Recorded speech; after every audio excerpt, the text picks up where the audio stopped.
Hi, and welcome to my channel where I make dishes inspired by some of my favorite video game characters. Today's dish is inspired by Iris from the aithesomniumfiles series. I'll be honest, I wasn't a huge fan of Iris at the start of the game. I think it's because I was a little fatigued of streamer personalities at that point in my life. I also remember thinking that what you see is what you get with her, and that there was probably not much more under the surface with her. Oh boy, was I wrong. She's so much more than an airheaded streamer idol, and I found myself rooting for her so much as the story progressed. She has such a shining personality, and she leads to a lot of humorous moments within the game, especially anytime she is bouncing her ideas off of Date. When thinking of a dish for Iris, I knew I needed to make a sweet treat. I also really couldn't forget her big song, Invincible Rainbow Arrow, with its ridiculous lyrics and dance. I ended up deciding on a Fruity Pebbles cookie because I could see her streaming herself making these alongside the release of Invincible Rainbow Arrow for increased publicity. It's a perfect treat for her to make on stream with her fans while her song plays in the background, and she can even snack on these cookies easily while streaming herself playing Shovel Forge. Here's the ingredients we'll need: all-purpose flour, cake flour, baking powder, baking soda, salt, unsalted butter melted and at room temperature, light brown sugar, granulated sugar, vanilla extract, 2 eggs at room temperature, optional pink food dye, Fruity Pebbles, and white chocolate chips. Like mentioned, you'll need your butter and eggs to be at room temperature, so make sure to set these out for a bit before you get started.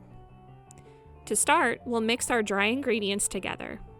In a medium bowl, we'll sift in 1.5 cups of all-purpose flour, 3/4 cup of cake flour, a half teaspoon of baking powder, a half teaspoon of baking soda, and 1 teaspoon of salt.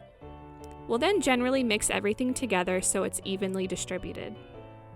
Our next step is to combine our wet ingredients together. So in a separate large bowl, we'll whisk together 1 cup of unsalted melted butter at room temperature, 1 cup of light brown sugar, a half cup of granulated sugar, 1 teaspoon of vanilla extract, and 2 eggs. The mixture should become a smooth brown mixture once everything is combined. To our wet ingredients, we'll now add our dry ingredients. Pour your flour mixture into the sugar mixture and whisk again until everything is smooth and there are no more large clumps of flour. Now, optionally, you can add some pink food dye to your cookies to look a little more up Aset's alley. Feel free to add 1 to 4 drops of pink food dye and mix everything together until the color is to your liking. I ended up using 3 drops and it became a really pretty subdued salmon kind of color. Next, we'll add in the good stuff. To our cookie dough, we'll add 1 cup of white chocolate chips and 1.5 cups of Fruity Pebbles. Fold them into the dough with a rubber spatula until everything is dispersed evenly. Be somewhat gentle as you fold, but it's totally okay if some of the Fruity Pebbles crunch and break. From here, we're going to chill our cookie dough in the fridge for 15 minutes. While the cookie dough is chilling out in the fridge, we'll grab at least 2 cookie sheets and line them with parchment paper. These cookies spread quite a bit in the oven, and so if you don't want your cookies to touch, you can use more than 2 sheets or work in batches. One more step of prep is to pour some Fruity Pebbles onto a plate or bowl in preparation for forming the cookie dough balls. After 15 minutes have passed, take your cookie dough bowl out of the fridge and start to roll out your cookie dough balls. You can use your hands or a cookie dough scooper. This recipe makes about 16 large cookies, so if you want smaller or more cookies, you can make more and alter the baking time to be shorter. With each ball of cookie dough, you'll roll it out into the Fruity Pebbles to give it one more coating of fun coloring, and then you'll place it back onto your cookie sheet. Repeat with all of your cookies.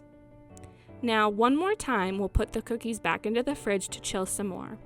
Go ahead and chill the cookies for another 15 to 20 minutes, and while they are chilling their second time, preheat your oven to 350 degrees Fahrenheit. Once your second chilling is passed, go ahead and pop them into the oven. Bake the cookies for about 25 to 30 minutes, again, depending on the size of your cookies. Once done baking, remove from the oven and let the cookies first cool on their cookie sheet before transferring to a cooling rack.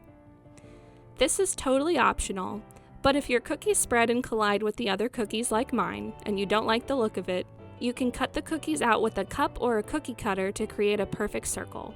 I ended up doing this and the extra pieces left over were perfect in a homemade ice cream.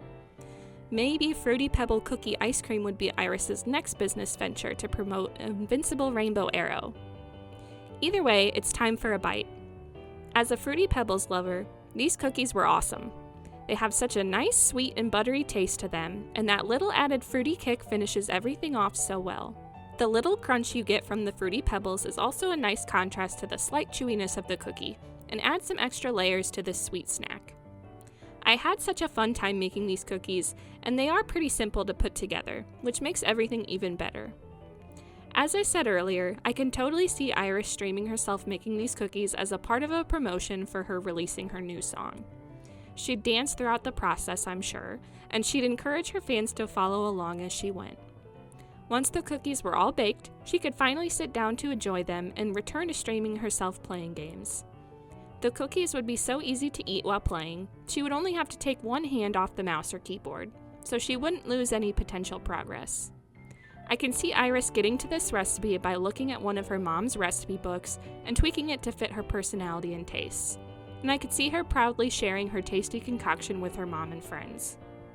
"You really made these yourself?" they'd ask her in shock, and she'd say, "Aset, you bet!" The recipe card is in the video description if you'd like a more quick and concise version to give it a try.